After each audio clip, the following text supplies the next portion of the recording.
ও বান্দা, তোর এত টেনশন কিসের রে?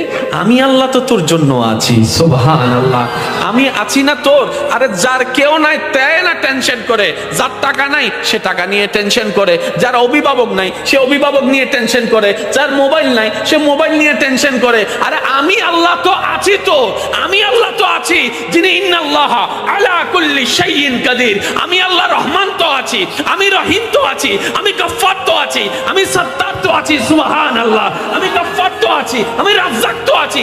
আরে আমি থাকতে তোর টেনশন কি?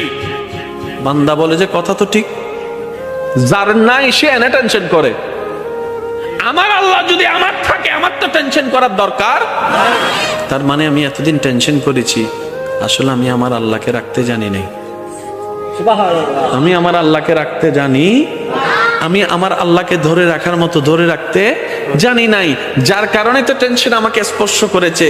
সেজন্য দেখবেন আল্লাহ ওয়ালা যারা হয়, মাথার উপর ছাদ নাই কিন্তু টেনশন ছাড়া মুখে হাসি আছে, পেটের মধ্যে খাবার নাই মুখের মধ্যে কিন্তু টেনশন ছাড়া হাসি আছে, যার উজ্জ্বল দৃষ্টান্ত এই পৃথিবীকে চাক্ষুষ ভাবে দেখিয়ে দিয়েছেন কারবালার ময়দানে ইমাম আলী মাকাম ইমাম হুসাইন রাদিয়াল্লাহু তাআলা। সুবহানাল্লাহ, পরিবার সবাই শত্রুদের তীরের ভিতরে ছিল, তলোয়ারের ভিতরে ছিল, কাফেলার মধ্যে খাবার নাই কিন্তু মুখে কোনো টেনশন নাই, পানি নাই কিন্তু মুখে কোনো টেনশন নাই, পরিবার শহীদ হচ্ছে মুখে কোনো টেনশন নাই। জগৎ জিজ্ঞেস করে, ও ইমাম হুসাইন, এই কঠিন মুহূর্ত আপনি এত খুশি মনে আছেন কিভাবে? ইমাম হুসাইন উত্তর দেয়, আমার মাওলা তো আমার সাথে আছে, আমার টেনশন করার দরকার কি? বান্দারে, তোমার অন্তর যখন ব্যতীত হয়ে যায়, উপশম করার মতো কেউ থাকে না। দুঃখ ভুলার জন্য যখন তুমি তোমার আপনা মানুষের হাতটা ধরে দুঃখ ভুলার চেষ্টা করো, 2 দিন পরে দেখা যায় সে আপনা মানুষটাই অন্যের সাথে হাত মিলিয়ে তোমার সাথে প্রতারণা করে, তোমাকে ধোঁকা দেওয়ার চেষ্টা করে। কথা বলেন ঠিক কি না?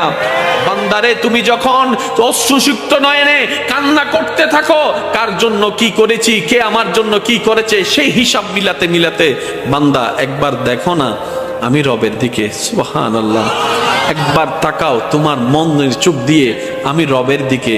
তুমি আমাকে ডাকো নাই কিন্তু আমি ফজরের নামাজ না পড়া সত্ত্বেও তোমাকে ফজরের নাস্তার ব্যবস্থা করে দিয়েছিলাম। সুবহানাল্লাহ, বান্দা তুমি আমার জমিনে দাঁড়িয়ে 1000 গুনাহ করেছো আমার আদেশ অমান্য করে, কিন্তু আমি তোমার পা ভেঙে দিই নাই, বরং হাঁটার জন্য শক্তি দিয়েছি। বান্দারে, তোমার প্রতিটা মুহূর্তে কেউ তোমার খেয়াল রাখে নাই, আমি রহমানের রহমত তোমার খেয়াল রেখেছে। সুবহানাল্লাহ, বান্দারে, তুমি যখন ব্যথিত হৃদয় নিয়ে রাতের অন্ধকারে রুমের মধ্যে কান্না করো যে কেউ নাই আমার পাশে, তখন আমি রব ডাক দিয়ে বলি, ইন্নাল্লাহ মা'না, আমি রব তোর সাথেই আছি। বলেন সুবহান। ফাযকুরুনি, তুই বান্দা আমাকে ডাকতে দেরি, আযকুরুকুম, সারা দিতে আমার দেরি হবে না। ফাযকুরুনি, বান্দা তুই আমাকে স্মরণ করতে দেরি, আযকুরুকুম, তোকে স্মরণ করতে আমার দেরি হবে না। এক কথায় ফাযকুরুনি, বান্দা অভাবে পড়ে তুই আমাকে স্মরণ কর, আযকুরুকুম, অভাব থেকে মুক্তি করার মাধ্যমে আমি তোকে স্মরণ করব। সুবহানাল্লাহ, ফাযকুরুনি, বান্দা বিপদে পড়ে তুই আমাকে স্মরণ কর, আযকুরুকুম, বিপদ থেকে উদ্ধার করে মাধ্যমে আমি তোকে স্মরণ করব। ফাযকুরুনি, অসুস্থ হয়ে তুই আমাকে স্মরণ কর, আযকুরুকুম, তোকে আমি নিরাময় দিয়ে স্মরণ করব। সুবহানাল্লাহ, ফাযকুরুনি, তুই ঋণে পড়ে আমাকে স্মরণ কর, আযকুরুকুম, আমি ঋণ মুক্তি দেওয়ার মাধ্যমে তোকে স্মরণ করব। ফাযকুরুনি, তুই পারিবারিক অশান্তির মাধ্যমে আমাকে স্মরণ কর, আযকুরুকুম, শান্তি দেওয়ার মাধ্যমে আমি তোকে স্মরণ করব। ফাযকুরুনি, বউয়ের অত্যাচার, স্বামীর অত্যাচার, এলাকার অত্যাচার, পরিবারের অত্যাচার, বাবা চাচা মামার অত্যাচারে তুই ধৈর্য ধরে আমাকে স্মরণ কর, আযকুরুকুম, বিজয়ের দেওয়ার মাধ্যমে আমি তোকে স্মরণ করব।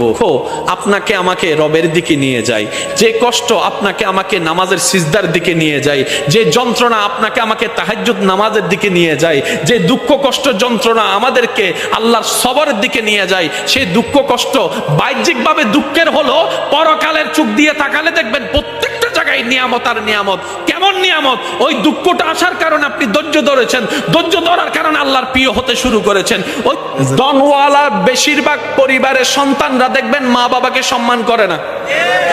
ধনওয়ালার বেশিরভাগ পরিবার, আমি সবার কথা বলছি না, বারবার বলছি, কিছু কিছু পরিবারকে দেখবেন আপনি যেখানে মেয়েরা কাপড়ে ঠিক থাকে না, সম্পর্কে ঠিক থাকে না,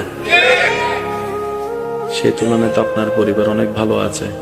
হয়তো খাবারের কষ্টটা হচ্ছে আর কি, হয়তো বেতনটা দিতে একটু কষ্ট হয়ে যাচ্ছে আর কি, কিন্তু ইজ্জত তো নিলামে তুলেন নাই।